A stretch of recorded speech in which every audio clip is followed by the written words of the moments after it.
Good morning student. एक बार फिर हम लोग डिजिटल क्लास में हैं। पिछले चैप्टर्स में हम लोगों ने पढ़ा था अपने कॉन्स्टिट्यूशंस के बारे में, किस तरह से हमारा कॉन्स्टिट्यूशंस बना, उसकी क्या विशेष बातें थी। ये एक पूर्ण रूप से कॉम्प्लीटली डेमोक्रेटिक सेटअप था। आज इस कॉन्स्टिट्यूशंस के भीतर हमारे जो कुछ इम्पोर्टेंट पहलू हैं उसके बारे में हम लोग जानेंगे।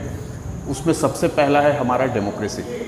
भारत एक डेमोक्रेटिक कंट्री है।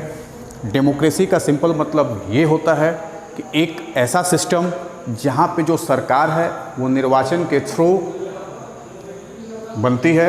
इसमें जनता भाग लेती है, अपने रिप्रेजेंटेटिव को चुनकर पार्लियामेंट के भीतर भेजती है और इस तरह से सरकार का राजकाज चलता है। यानी ये एक ऐसा सिस्टम है जिसकी पूर्ण ताकत जनता के पास सुरक्षित होती है। वो लोकप्रिय सरकार को चुनती है। कोई भी युवा, कोई भी युवती, भारत का कोई भी नागरिक जिसकी उम्र 18 साल होती है वो चुनाव में भाग लेता है। उसे मतदान करने का अधिकार प्राप्त होता है। वो एडल्ट फ्रेंचाइजी का मेंबर होता है। भारत में सरकार चुनाव के द्वारा बनती है। ये डेमोक्रेसी का एक सिंपल मतलब होता है।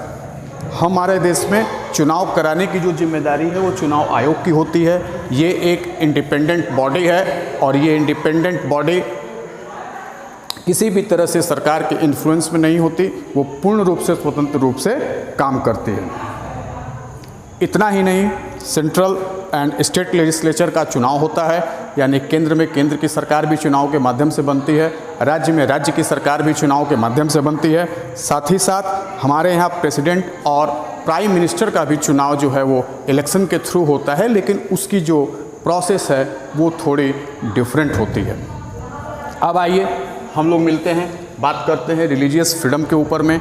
हमारा देश एक ऐसा कंट्री है जहाँ किसी भी धर्म के लोग अपने धर्म के साथ रह सकते हैं। हम सरकार के अनुसार किसी भी धर्म को प्राथमिकता नहीं देते, किसी भी धर्म को कम नहीं मानते। सारे व्यक्ति अपने अपने रुचि के अनुसार, अपने अपने परंपरा के अनुसार किसी भी धर्म का वो पालन कर सकते हैं। उन्हें कॉम्प्लीट रिलीजियस राइट प्राप्त है अपने धर्म को आगे बढ़ाने के लिए, अपने धर्म के अनुसार अपना जीवन यापन करने के लिए।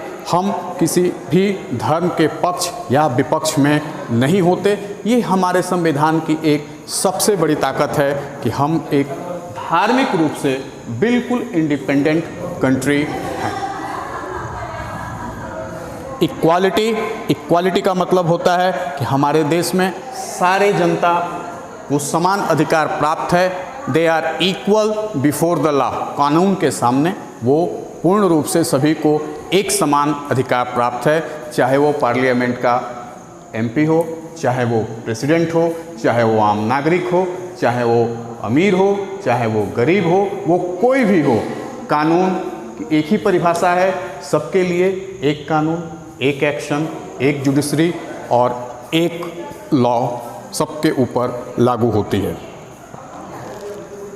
हमारा जो कॉन्स्टिट्यूशंस है वो इंश्योर्स करता है कि सबको कानून जो है वो एक निगाह से देखे और एक समान उनको कानूनी अधिकार प्राप्त हो। आइए अब अगले पॉइंट की तरफ बढ़ते हैं। एन इंस्ट्रूमेंट ऑफ चेंज, इसका क्या मतलब होता है? हमारा देश सदियों से विभिन्न तरीके से समय समय पर दूसरी बाह्य शक्तियों के द्वारा शासित रही है। अंग्रेजों ने लगभग 300 सालों तक हमारे देश में शासन किया। इस दरमियान देश में बहुत सारी आर्थिक, राजनीतिक, सामाजिक तमाम तरह की समस्याएं थी। तो जब संविधान बनाने की बात आई तो हमने एक ऐसे संविधान को बनाने का काम किया जो जनता की आकांक्षाओं को पूरा करता हो और एक लोकप्रिय आदर्श संविधान बन सके। इसके लिए पूर्ण डेमोक्रेटिक सेटअप के अनुसार कार्य किया गया। आपको मैं ये बता दूं कि हमारा जो संविधान है वहाँ पे सारी ताकत, सारी चीज़, सारी क्षमता जो है वो जनता के पास निहित है।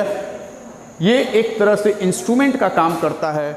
इतना ही नहीं, हमारे संविधान में डायरेक्टिव ऑफ स्टेट प्रिंसिपल्स हैं जो ये बताती है कि हमारे देश में जो राज्य सरकार है उन्हें किस तरह के पॉलिसीज़ को एडॉप्ट करने हैं। ऐसी पॉलिसीज़ लेनी है जो जनता को समर्पित हो, जनता के भले के लिए हो। तो ये भी एक गाइडलाइंस संविधान में बहुत अच्छे तरीके से क्लियरली मेंशन्ड है। हमारा संविधान जो है वो रिटन डॉक्यूमेंट है, सारे लॉ के ऊपर है। ये कोई भी सरकार होगी वो संवैधानिक तरीके से ही सरकार को चलाएगी। ये सारी बातें हमारे संविधान के भीतर वर्णित है। शेड्यूल 6 ऑफ आवर कॉन्स्टिट्यूशन से वहाँ पे ऑब्जेक्टिव्स दिए गए हैं कि क्या हमारे संविधान के मूलभूत ऑब्जेक्टिव्स हैं जिसके ऊपर सरकार को गवर्न करना है। Economic, social equality, religious equality, ये सारी बातें इंस्ट्रूमेंट जैसे हमारे संविधान में वर्णित है। संविधान जो है इन तमाम चीज़ों को इंश्योर करता है कि भारत की जनता को हर तरह की सामाजिक सुरक्षा प्राप्त हो, उन्हें विकास का समुचित अवसर मिले, वो तरक्की करे, सभी के लिए अवसर खुले हों। और इस तरह से हम ये कह सकते हैं कि डेमोक्रेसी, रिलीजियस फ्रीडम, इक्वालिटी और एन इंस्ट्रूमेंट ऑफ चेंज, ये सब जो है वो हमारे संविधान के अपने कैरेक्टरिस्टिक्स हैं।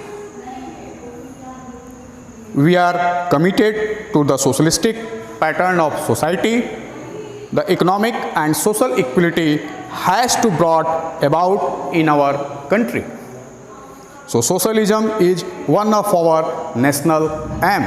पहले भी मैंने बताया था कि हम लोगों के कुछ नेशनल ऑब्जेक्टिव्स और एम हैं। क्या हैं वो?